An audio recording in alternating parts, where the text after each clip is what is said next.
Assalamualaikum warahmatullahi wabarakatuh. Perkenalkan, nama saya Muhammad Rabani dari kelas K321 MNR, kelas manajemen non reguler.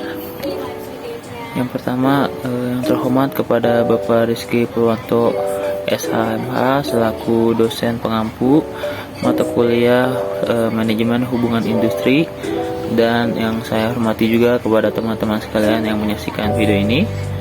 Di dalam video ini saya akan menjelaskan mengenai pengertian sejarah serikat pekerja di dunia maupun di Indonesia. Oke, baik, yang pertama saya akan menjelaskan mengenai pengertian dari serikat pekerja. Serikat pekerja atau sering disebut juga serikat buruh adalah organisasi yang dibentuk oleh dari dan untuk pekerja baik di perusahaan maupun di luar perusahaan. Serikat pekerja memiliki fungsi untuk memperjuangkan, membela serta melindungi hak dan kepentingan pekerja, serta meningkatkan kesejahteraan pekerja dan juga keluarganya. Mereka bertindak sebagai wadah bagi pekerja untuk bersatu, bernegosiasi dengan perusahaan terkait dengan aspek kerja dan juga menyalurkan aspirasi secara demokratis. Yang berikutnya, pengertian serikat pekerja menurut undang-undang. Berdasarkan UU nomor 21 tahun 2000 tentang serikat pekerja atau serikat buruh, serikat pekerja atau serikat buruh adalah organisasi oleh dan untuk pekerja atau buruh baik di perusahaan maupun di luar perusahaan yang bersifat bebas, terbuka, mandiri, dan demokratis, dan bertanggung jawab guna memperjuangkan, membela, serta melindungi hak dan kepentingan pekerja atau buruh, serta meningkatkan kesejahteraan pekerja. Jadi serikat pekerja ini sudah dijamin undang-undang. Lalu jenis-jenis serikat buruh. Yang pertama, organisasi mandiri yang dibentuk oleh pekerja atau buruh untuk melindungi dan memperjuangkan hak-hak mereka. Biasanya mereka membuat organisasi di perusahaan mereka masing-masing.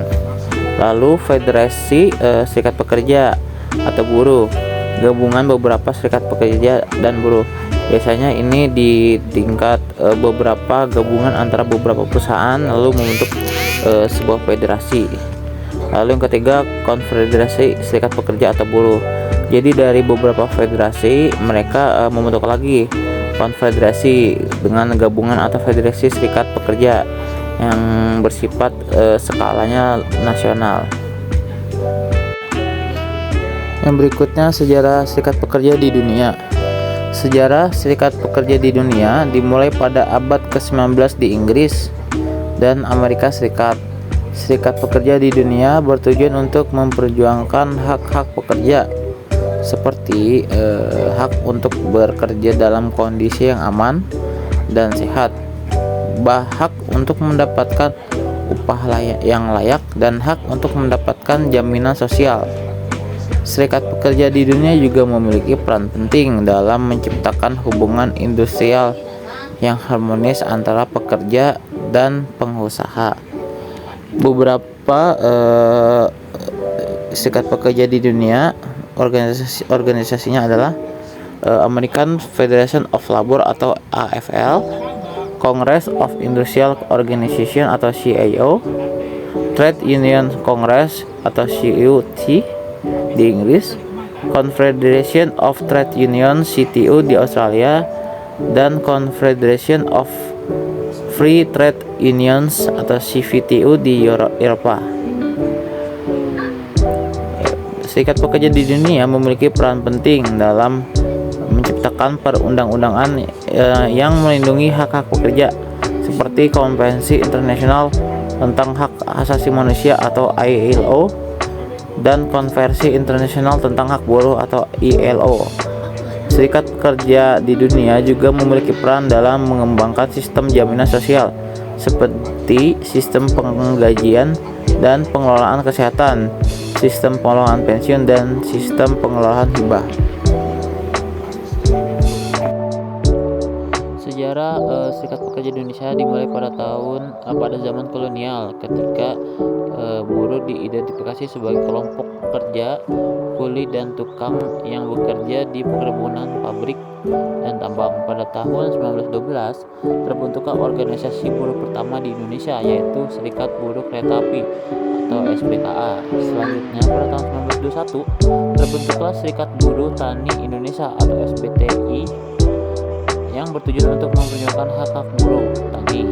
Pada tahun 1946 terbentuklah Serikat Buruh Transportasi Indonesia atau SBTT yang bertujuan untuk memperjuangkan hak-hak buruh di sektor transportasi. Setelah Indonesia merdeka, Serikat Pekerja terus berkembang dan semakin banyak organisasi yang bermunculan. Beberapa di antaranya adalah Serikat Buruh Sejahtera Indonesia atau SBSI, Serikat Buruh Muslim Indonesia atau Sarabumusi, dan Serikat Pekerja Kedalam atau SPK. Organisasi-organisasi ini bertujuan untuk memperjuangkan hak-hak pekerja, melindungi kepentingan pekerja, dan meningkatkan kesejahteraan anggotanya. Serikat Pekerja di Indonesia juga memiliki peran penting dalam menciptakan hubungan industrial yang harmonis antara serikat pekerja dan pengusaha. Serikat Pekerja di Indonesia juga bertujuan untuk memberikan perlindungan kepada pekerja atau buruh serta meningkatkan kesejahteraan yang layak bagi buruh dan keluarganya. Seiring dengan perubahan rezim politik dan ekonomi di Indonesia, sejarah keberadaan organisasi buruh di Indonesia juga terus meningkat dan terus akan berkembang.